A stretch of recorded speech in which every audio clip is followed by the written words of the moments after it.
Mumurahing mga bags. Yan ang mga class A bags. Ay mga pampasalubong din. Tapos ito mga damit guys. So, di ba may touch ni Thailand pa rin. Elephant. Parang puro mga kainan siya guys dito.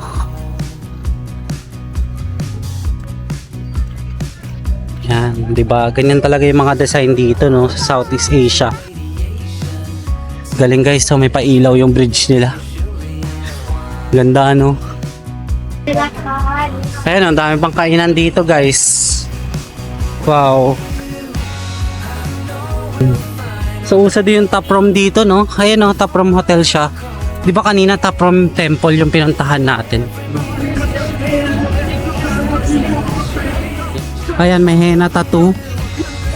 Ice cream roll. Hindi yun. So meron silang Cheers sports bar dito guys. O Empire. Mukhang maaga-aga pa kasi kaya wala pa masyado tao. Pero ang ganda din ng pub street nila. Talagang ano rin naka-design das nightlife.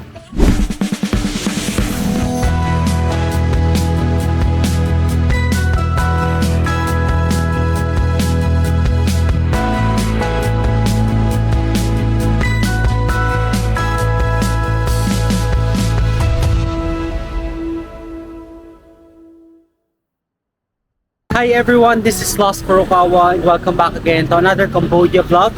And for today's vlog guys, ay liliputin natin ang Old Market and also ang pub street dito sa Siem Reap, Cambodia. So, let's go na guys. Ako'y magbubook na ng Grab kaagad. Pero bago pala ang lahat, subscribe muna kayo sa channel ko. Tulungan nyo naman ako na ma-reach ang 10k subscribers para makapag-giveaway tayo ng GoPro Hero camera. And para sa mga bago nga pala sa channel ko, ako nga pala isang travel vlogger and gumagawa ako ng mga travel guides both local and international. Kaya sa mga hindi pa nakaka-subscribe, subscribe na. So nakapag-book na tayo ng Grab guys. Mabilis lang naman makapag-book ng Grab dito sa Cambodia. And ang babayaran lang natin is, makikita dito yan ayan o, 3,900 riel. Yan. So malapit na kaagad siya guys. Mabilis lang yung mga tuk-tuk riders dito. So ito yung murang way para makatawid kayo sa Cambodia na maayos talaga kung saan saang destinations.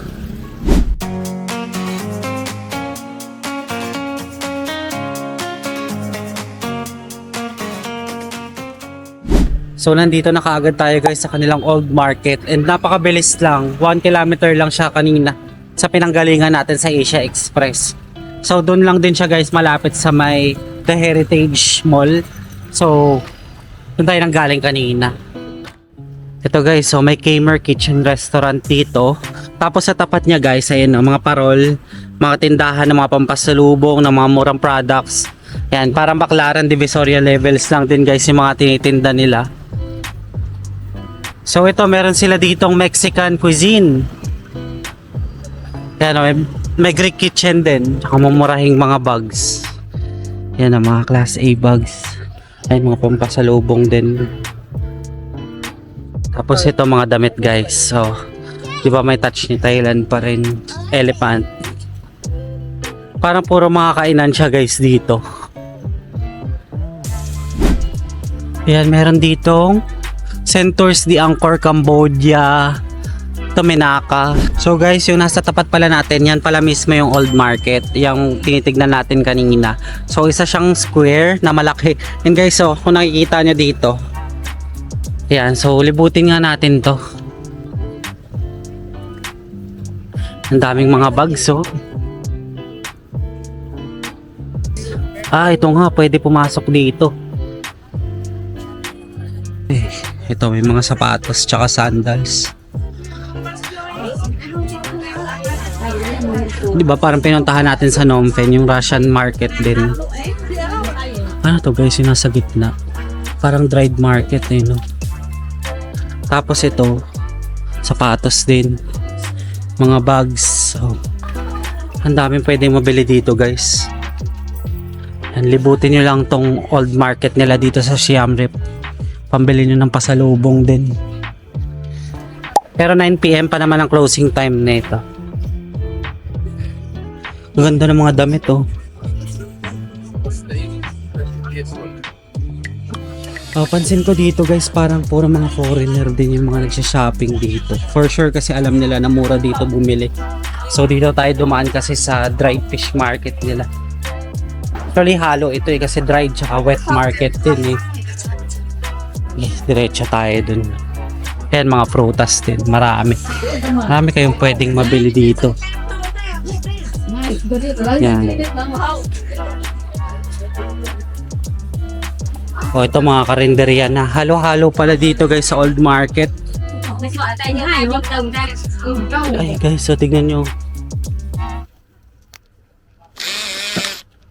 Cobra tsaka scorpion. Yan. Ito Cambodia.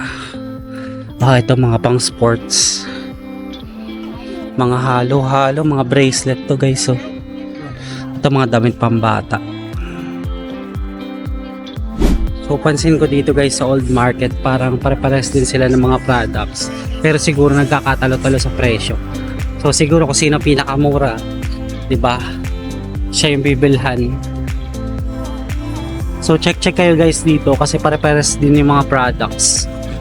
So ito, naglilibot-libot tayo ngayon dito sa gilid ng old market kasi mainit dun sa loob.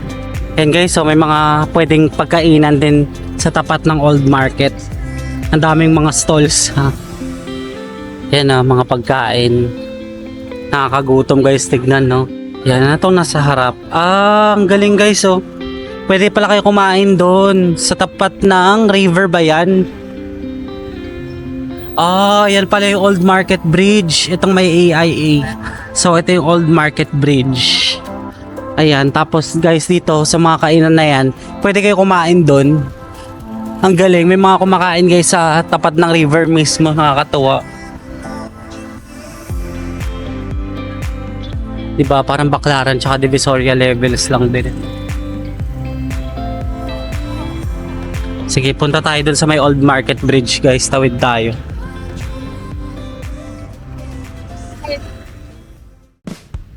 So ito na yung kanilang old market bridge.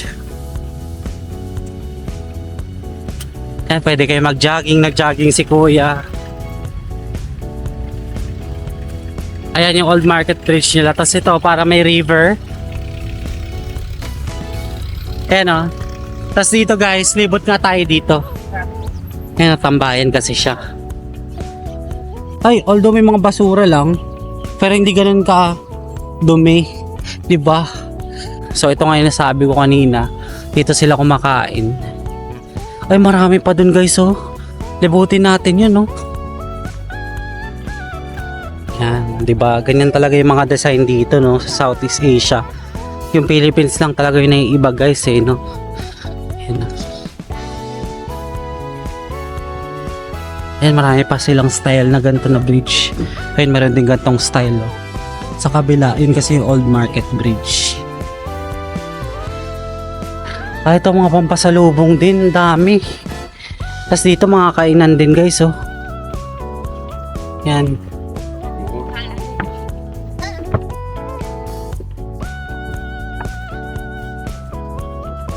Ito oh, may mga jewelry pa dito.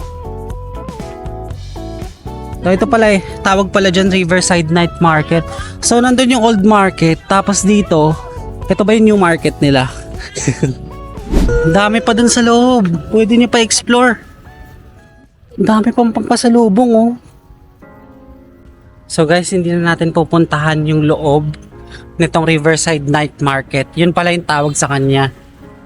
So isang buong Riverside Night Market pala ito. Kung yung sa kabila is Old Market, ito yung Riverside Night Market. Yan. So tatawid tayo sa kabila guys kasi pupunta tayo guys sa nightlife ng Siem Reap.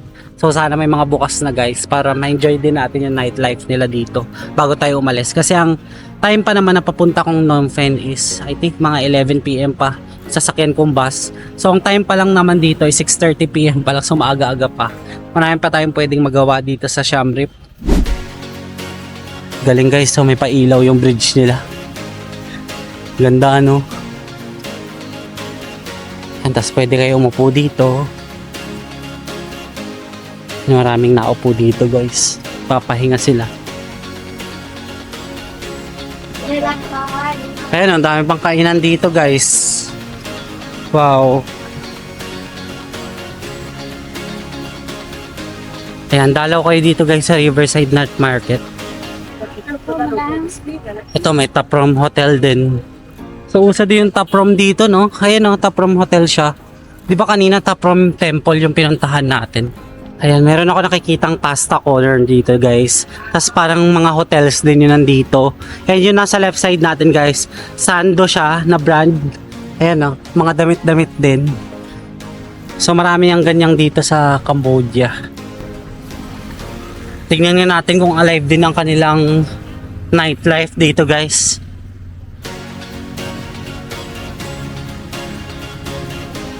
Ayan, pasok kaya tayo sa 7-Eleven nila para malamigan naman tayo guys. No? Tara guys, check natin itong 7-Eleven Siem Reap version. Para mga frozen foods.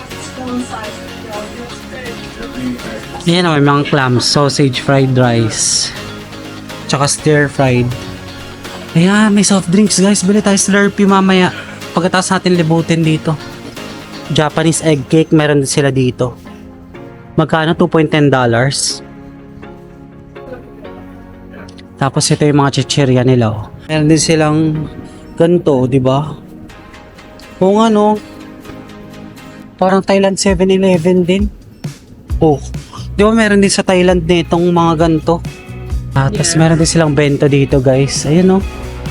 Di ba Thailand na Thailand? Magkapatid ata si Cambodia tsaka si Thailand, no?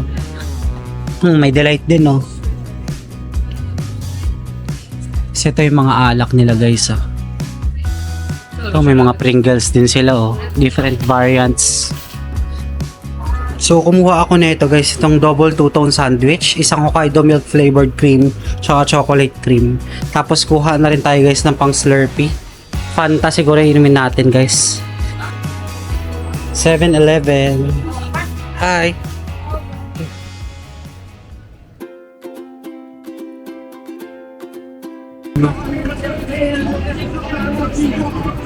Yan. Ayan, may henna tattoo. Ice cream roll? Ano yun? So meron silang Cheers sports bar dito guys. O Empire. Mukhang maaga-aga pa kasi kaya wala pa masyado tao. Pero ang ganda din ng pub street nila. Talagang ano rin naka-design das nightlife. Ayan, may Gold Soup. Gold Sports Bar sila dito. Oh. Ang laki pala nito guys. So meron pa doon. Baka dito sa kabila. Kaso guys, parang ang mamahalin no? Paano kasi puro foreigner yun nandito sa Siem Reap. Wala na halos local na makita. Temple, food and beverage. Dami. Mesa restaurant meron din. Pizzeria Italiano. Pub Street Barbecue meron din. Pero ang gaganda ng mga design ng kanilang mga bar and restaurant ha. Ito Paper Tiger. Yung maaga pa kasi guys kaya wala pa. Diba? Sino mag-aakala may nightlife din ng Siem Reap. Kaso hindi siya katulad sa Vietnam, diba? Sa Ho Chi Minh. Grabe yung mga tao doon. Pero ngayon kasi baka wala pa kasi maaga pa. Mga kumakain pa lang ng dinner yung mga tao. Tsaka pansin ko dito guys, parang wala na masyadong local talaga. Parang yung mga kumakain, parang foreigner na lang din. So umorder ako dyan ng strawberry ice cream roll kasi napakarami yan guys, common yan dito sa pub street. Ang galing kaya as in halo-halo silang mga flavors, nakakatuwa. So ang inabail ko lang strawberry, syempre bias tayo ng strawberry guys, favorite ko ang strawberry. Dito lang siya guys sa tapat ng pub street mismo. Ayan, wala pa rin halos tao. Medyo nakakatamad talaga guys, promise. Alam mo, gusto ko na lang bumalik agad sa bus terminal. Doon na lang mag-antay ng talaga, ng bus. So by the way guys, nabili ko pala ang ice cream roll sa halagang 2.50 lang. Syempre USD siya guys. So kung i-convert natin sa real, around 10,000 real. So yun yung binayad natin. Ganito pala yung itsura guys ng ice cream roll. Ayan, let's try this na.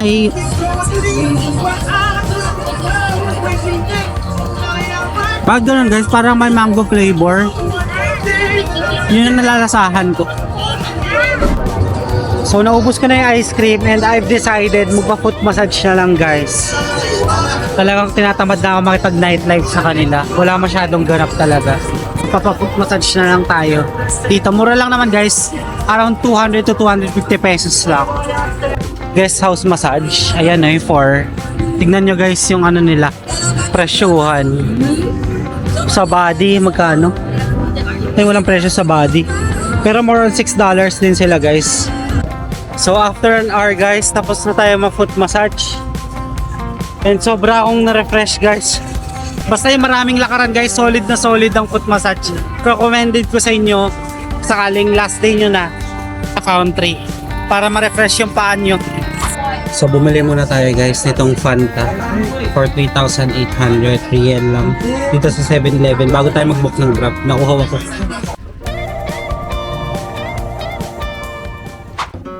So nasa Mayhong Terminal na tayo guys and waiting game na lang kami para makasakay sa bus. So nandito na lang kasi yung bus namin guys.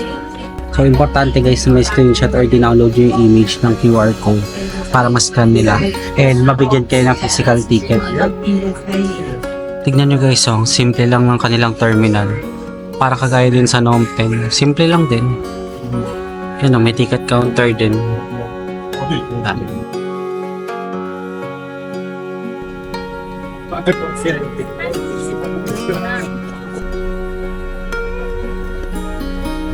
Finally guys, we're here in Phnom Penh again.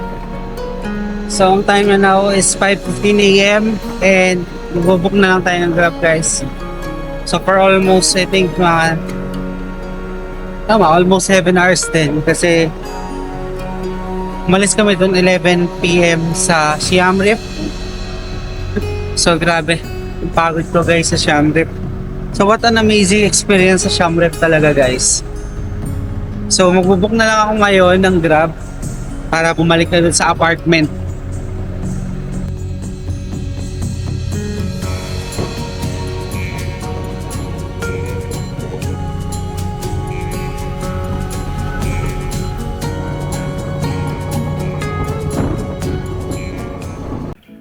So we've just arrived at our apartment guys. And finally guys, dito ko na puputulin itong Siem Reap tour natin kasi nandito na ulit tayo sa Phnom Penh. So let's see kung ano pa magagawa ko later. Pero ang agenda ko muna ngayon is mag-freshen up and matulog na dito sa apartment muna. So by the way guys, dito ko na puputulin. Kung nag-enjoy kayo sa Siem Reap tour na ito, don't forget to follow me on Facebook page and Instagram at Lost Furukawa. And if you want to do business or sponsorship with me, you can email me at lostfurukawa19@gmail.com. And guys, don't forget to hit like, subscribe, and notification bell para updated kayo sa mga bagong uploads ko. That's it guys, I really appreciate you being here. Let's start on another Cambodia vlog again in the next one. Bye!